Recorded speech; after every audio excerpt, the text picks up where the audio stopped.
The clangor of sword and axe dies away. The shouting of the slaughter is hushed. Silence lies heavy on the red-stained snow. The bleak, pale sun that glittered so blindingly from the ice fields and the snow-covered plains strikes sheens of silver from rent corselet and brokened blade where the dead lie as they have fallen. The nerveless hand yet grips the broken hilt.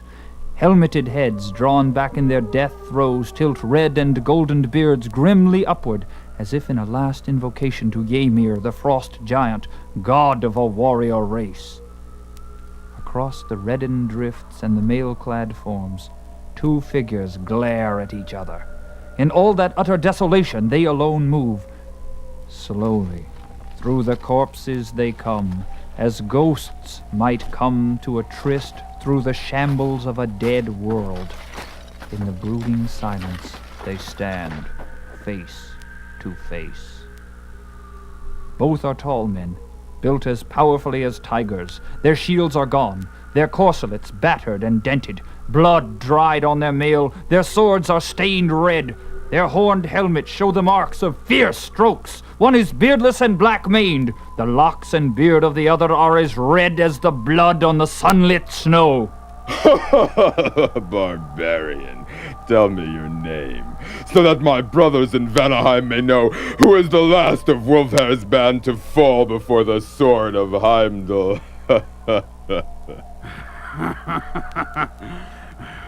Not in Vanaheim, but in Valhalla. Will you tell your brothers that you've met Conan of Cimmeria? Heimdall roars and leaps, his sword flashing in a deadly arc, as the singing blade crashes on his helmet, shivering into bits of blue fire. Conan staggers, and his vision is filled with red sparks, but as he reels, he thrusts with all the power of his broad shoulder behind the blade. The sharp point tears through brass scales and bone and heart, and the red-haired warrior dies at Conan's feet. The Cimmerian stands upright, trailing his sword, a sudden sick weariness assailing him. The glare of the sun on the snow cuts his eyes like a knife, and the sky seems shrunken and strangely apart. He turns away from the trampled expanse where yellow-bearded warriors lay locked with red-haired slayers in the embrace of death. A few steps he takes, and the glare of the snowfields is suddenly dimmed. A rushing wave of blindness engulfs him, and he sinks down into the snow, supporting himself on one mailed arm and seeking to shake the blindness out of his eyes as a lion might shake his mane. A silvery laugh cuts through his dizziness, and his sight slowly clears. He looks up. There is a strangeness about all the landscape that he cannot place or define, an unfamiliar tinge to earth and sky. But he does not think long of this. Before him, swaying like a sapling in the wind, stands a woman. To his dazed eyes, her body is like ivory, and save for a light veil of gossamer, she is as naked as the day. Her slender feet are whiter than the snow they spurn. She laughs down at the bewildered warrior with a laughter that is sweeter than the rippling of silvery fountains and poisoned with cruel mockery. Who are you? Whence come you? What matter? Call up your men. Though my strength fail me, yet they shall not take me alive.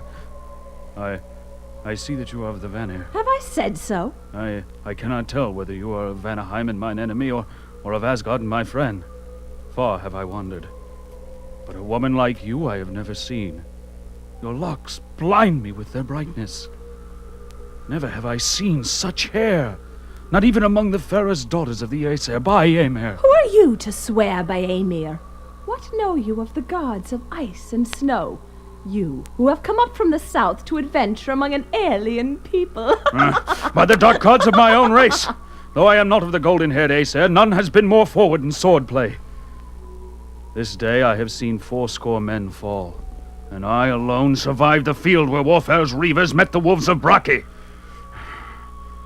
Tell me, woman, Have you seen the flash of mail out across the snow plains? Or seen armed men moving upon the ice? I have seen the hoarfrost glittering in the sun. I have heard the wind whispering across the everlasting snows. Niord should have come up with us before the battle joined. I fear he and his fighting men have been ambushed. Wulfhere and his warriors lie dead. I had thought there was no village within many leagues of this spot, for the war carried us far. But you cannot have come a great distance over these snows. Naked as you are.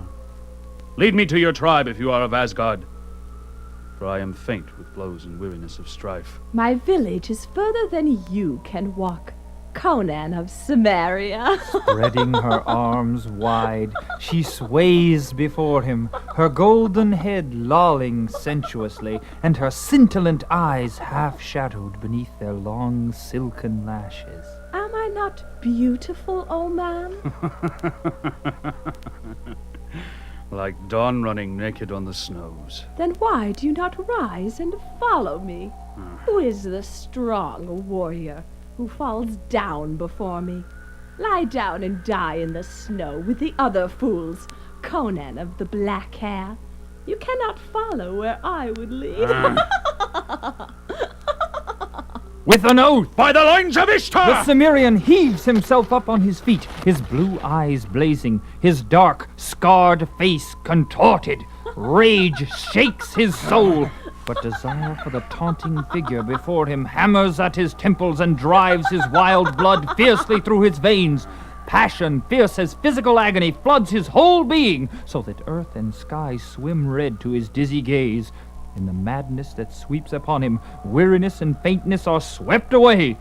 He speaks no word as he sheathes his bloody sword and drives at her, fingers spread to grip her soft flesh. She leaps back and runs, laughing at him over her white shoulder. With a low growl, Conan follows. He has forgotten the fight, forgotten Niord and the reavers who failed to reach the battle.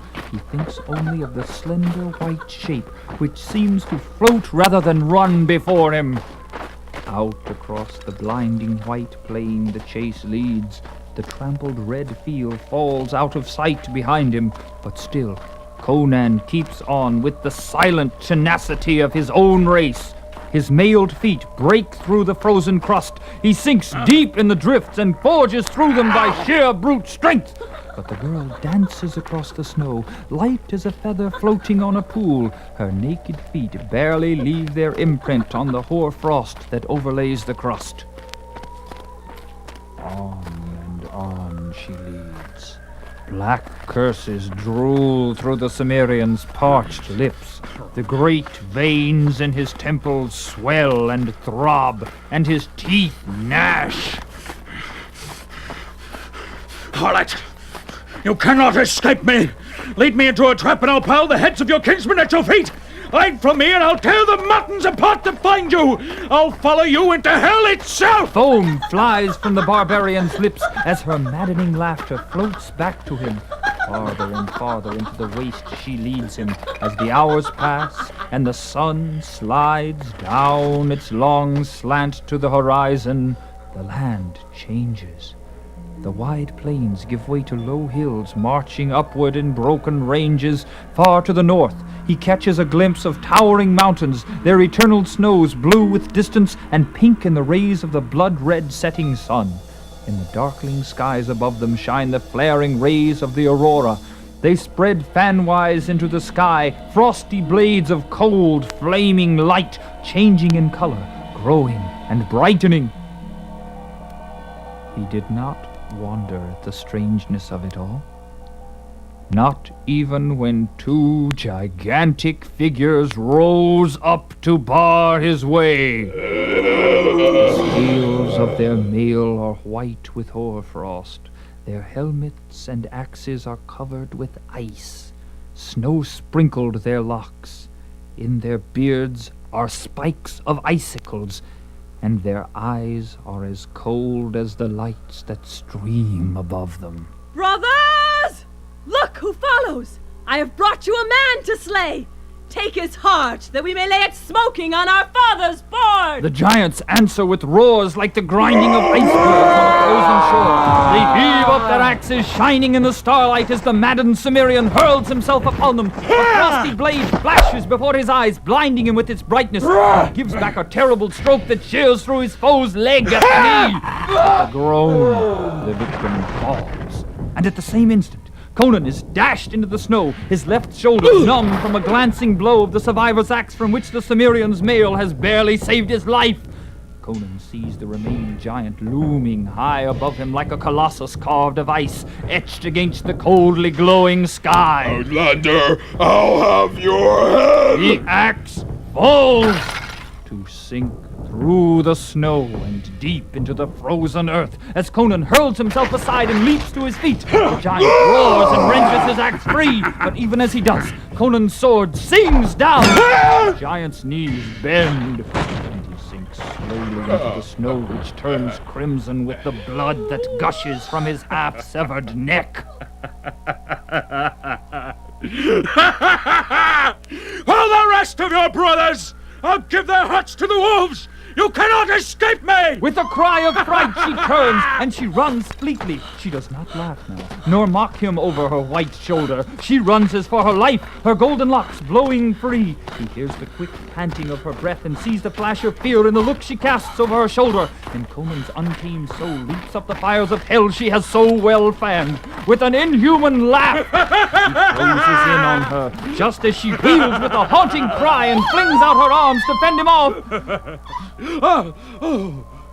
You're as cold as the snows, but I'll warm you with the fire of my own blood. With a scream and a desperate wrench, she slips from his arms, leaving her single gossamer garment in his grasp. She springs back and faces him, her golden locks in wild disarray, her white bosom heaving, her beautiful eyes blazing with terror. For an instant, Conan stands frozen, awed by her terrible beauty as she stands naked against the snow. And in that instant, she flings her arms toward the lights that glow in the skies and cries out in a voice that will ring in Conan's ears forever after. Ymir! Oh, my father! Save me!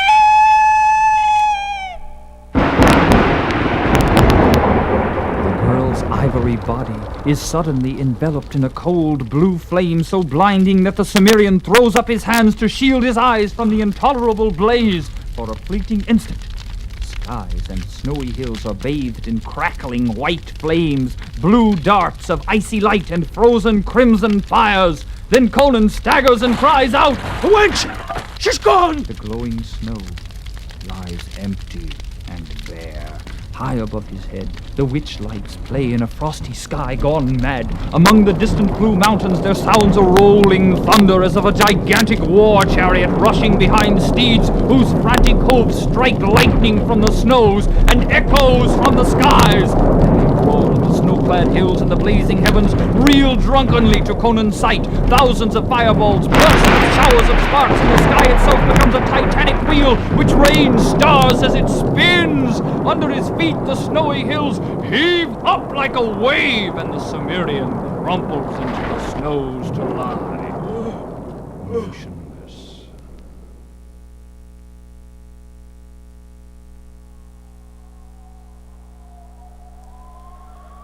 In a cold, dark universe, whose sun was extinguished eons ago, Conan feels the movement of life, alien and unguessed.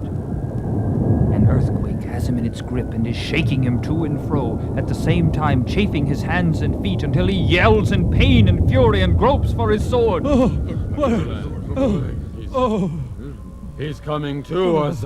Hasten, we must rub the frost out of his limbs if he's ever to wield sword again. He won't open his left hand. He's clutching something. Conan opens his eyes and stares into the bearded faces that bend over him. He is surrounded by tall, golden-haired warriors in mail and furs. Conan, you live! By Crom! Niord! Am I alive? Or are we all dead and in Valhalla? We live, we live! We had to fight our way through an ambush, or we had come up with you before the battle was joined. The corpses were scarce cold when we came upon the field. We did not find you among the dead, so we followed your spoor. In Ymir's name, Conan, why did you wander off into the wastes of the north? We have followed your tracks in the snow for hours. Had a blizzard come up and hidden them, we'd have never found you by Ymir. Swear not so often by Ymir. Legends say that the god bides among yonder peak. I saw a woman. We met Brocky's men in the plains. I know not how long we fought. I alone lived. I was dizzy and faint. The land lay like a dream before me. Only now do all things seem natural and familiar. The woman came and taunted me. She was beautiful as a frozen flame from hell. A strange madness fell upon me, so that when I looked at her, I forgot all else in the world. I followed her. Did you not find her tracks, or the giants and icy male I slew? We found only your tracks in the snow, Conan. That may be that I'm mad. Yet you yourself are no more real to me than the golden-locked wench who fled across the snows before me. Yet from under my very hands, she vanished in icy flame. He is delirious. Not so. I know. It was a Tali, the daughter of Ymir, the frost giant. To fields of the dead she comes and shows herself to the dying. Myself, when a boy, I saw her. When I lay half slain on the bloody field of Wolf Raven, I saw her walk among the dead in the snows, her naked body gleaming like ivory, and her golden hair unbearably bright in the moonlight. I lay and howled like a dying dog because I could not crawl after her. She lures men from stricken fields into the wastelands to be slain by her brothers, the ice giants who lay men's red hearts smoking on Ymir's board. The Sumerian has seen Atali, the frost giant's daughter. Old Gorm's mind was touched in his youth. Conan was delirious from the fury of the battle. Any of those blows might have addled his brain. It was hallucination he followed into the wastes. You speak truth, perhaps. It was all strange. And yet... He breaks off, glaring at the object that still dangles from his clenched left fist. My Grum! The others gape silently at the veil he holds up, a wisp of gossamer that was never spun by human distaff.